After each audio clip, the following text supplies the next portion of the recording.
आता बघा दिवसभरातील राजकीय टॉप 9 बातम्या। हैदराबाद गॅजेटियरच्या जीआर विरोधातील याचिकेवरती 25 सप्टेंबरला सुनावणी। मुख्य न्यायमूर्ती चंद्रशेखर आणि न्यायमूर्ती गौतम अखंड यांच्या खंडपीठासमोर सुनावणी होणार। कॅबिनेट मंत्री छगन भुजबळांच्या दालनात उद्या ओबीसी मंत्री उपसमितीची बैठक। उद्या दुपारी 1 वाजता बैठकीचं आयोजन। बावनकुळेंसह इतर सदस्य उपस्थित राहणार।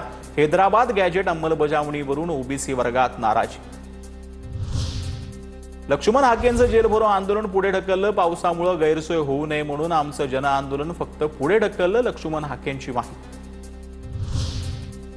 धनंजय देशमुखांनी घेतली तानाजी सावंतांची भेट। देशमुख कुटुंबियांसोबत आम्ही खंबीरपणे उभे। कायदेशीर लढ्यातही आम्ही देशमुख कुटुंबियांसोबत। तानाजी सावंतांची प्रतिक्रिया।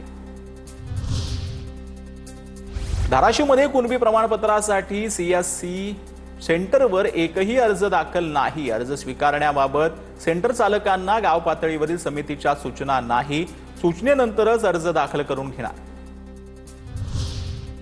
भगव्या शालीवरून मंत्री नितेश राणे उदय सामंतांमध्ये वाकयुद्ध। रत्नागिरीतल्या लोकांनी जास्तीत जास्त भगवे मफलर वापरण्याचा राणेंचा सल्ला। तर भगवी शाल काढली तर मी हिंदू नाही असं उद्या काही जण म्हणतील।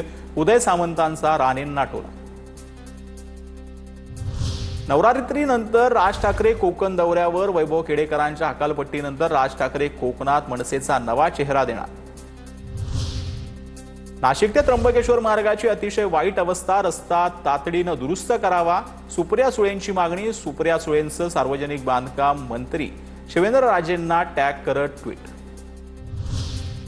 महानगरपालिका निवडणुकीसाठी उमेदवार निवडण्याकरिता काँग्रेसचं निवड मंडळ। राज्यातील प्रत्येक महानगरपालिका क्षेत्रात शहराध्यक्षांच्या नेतृत्वात 19 जणांचं निवड मंडळ।